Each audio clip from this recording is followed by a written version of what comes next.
We didn't even imagine how interesting and powerful work we are going to do. And the main idea was to find people who is really interested in change, really involved in this, really fighting and struggling for change in their countries, particularly in Armenia and Georgia.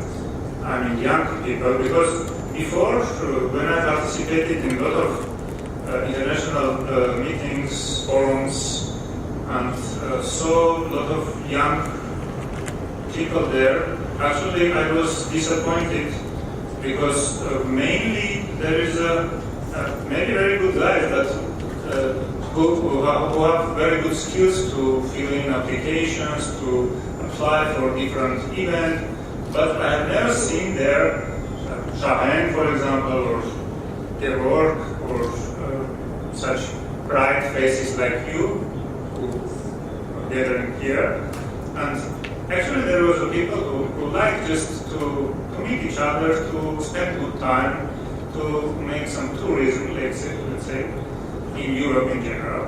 That is why we decided not to make open calls, because very difficult after this to select really genuine civic activists, but go to the persons, go to the ground, find the people ourselves. How difficult it is, you can only imagine, but we have very good supporters in this.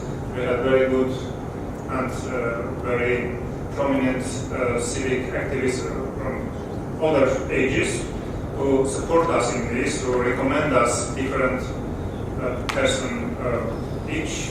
It is not only organization, but it is also person, I mean, in all regions of Armenia. And our focus was in general in Armenia and Georgia, and our focus was specifically in the regions of Armenia and Georgia, because this part of our country is really, really poor in meaning the capacity of the people, meaning the skills of the young people in not only fighting on the street, but also in the field of monitoring, in the field of control over government, including local government, not only central one.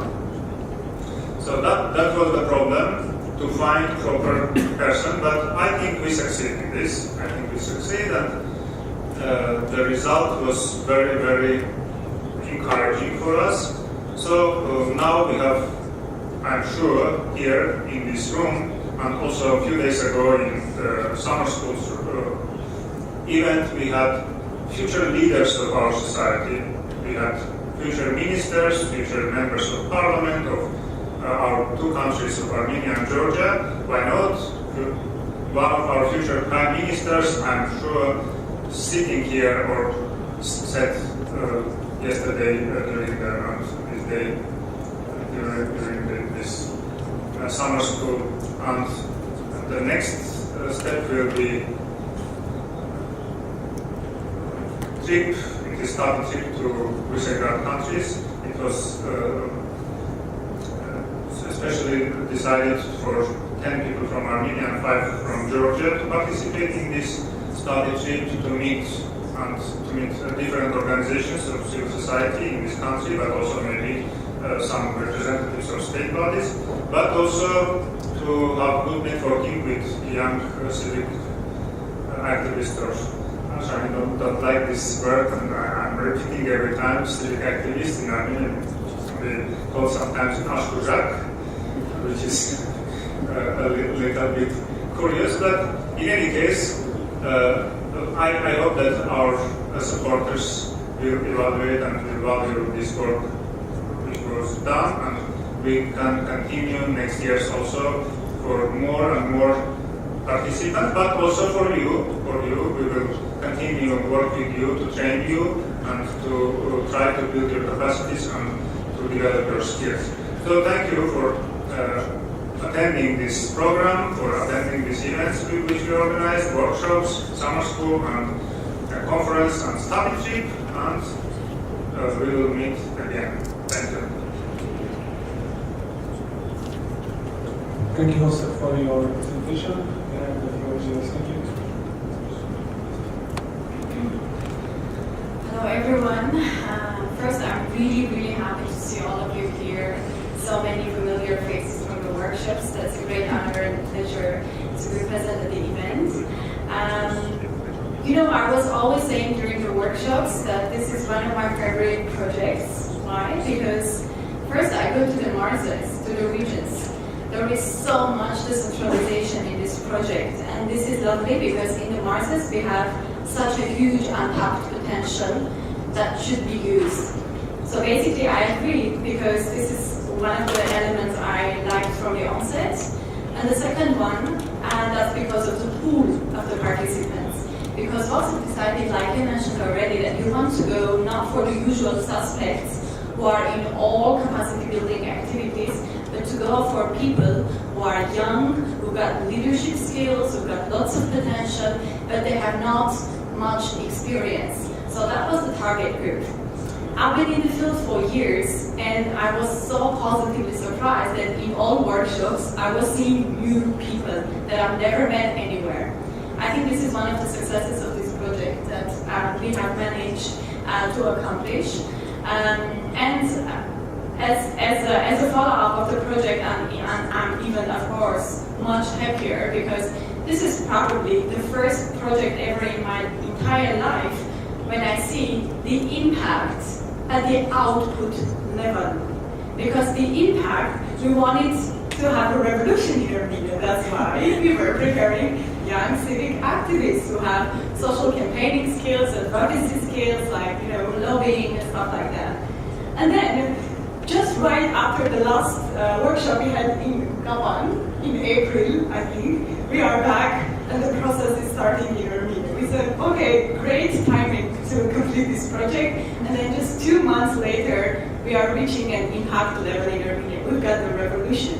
And I was even delighted to see so many of you at the French Square, at the Republic Square, everywhere, like closing the street, barricades, behind the barricades, and that's probably one of the most fulfilling experiences I've ever had in my life, so thank you very much for that.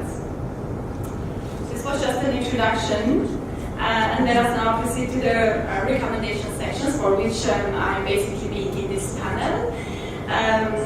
You might be aware yesterday we had a lively discussion during the roundtable discussion at the regional summer school, and one of the sessions was about the recommendations. What should be done next? And the recommendations, they are at 2 dimensions. The first one is about general recommendations on how to keep democracy alive. And the second one on what should be the role of young people in this process. So let me shortly present the recommendations, and this is a nice reflection exercise for all of us. This is directed towards the future, and I really hope that after these recommendations you are going to already have lots of ideas in your heads on how to further proceed in Armenia. So in terms of general recommendations, most of the speakers have emphasized the role of the judiciary in Armenia, saying that the judiciary should be fully functional, independent, and impartial, and that all state institutions should be transparent in their operations, whereas civil society and young people should act as watchdogs in this process to closely monitor them. And especially the monitoring of judicial sessions was specifically mentioned. And the second and last general recommendation was about the separation of the branches of power, the executive and legislative power. This is crucial because, especially taking into consideration the current political situation in Armenia, having majority the Republican Party present at the parliament and having basically the opposition, the ex-opposition, which is now in the government, we are having a very specific situation. This is something which needs to be handled, but also the existing constitution. The separation of power is somewhat critical.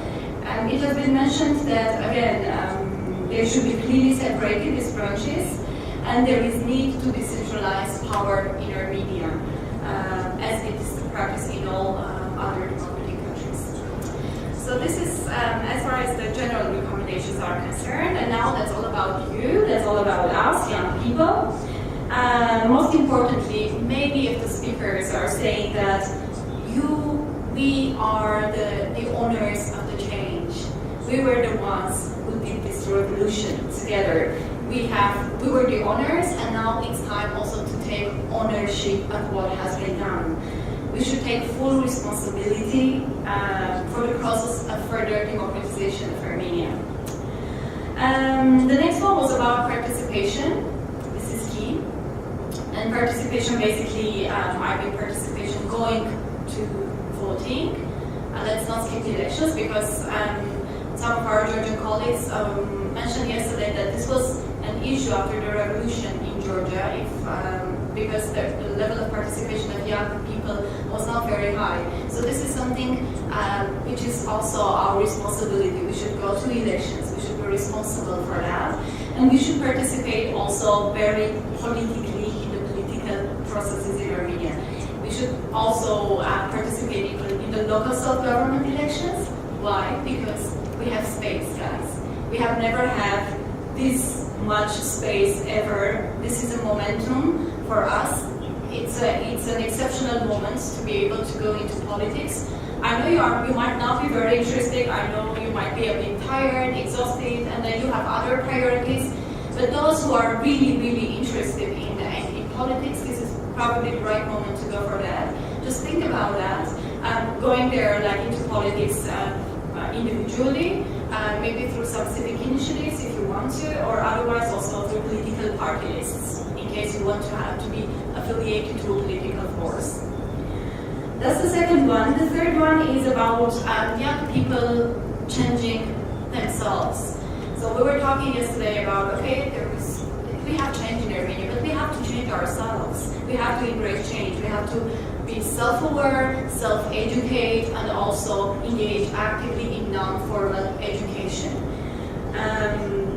We don't need a leader to follow, as it was mentioned, and we have to be rather critical towards everyone, including the leaders that we have. We have to be demanding and proactive.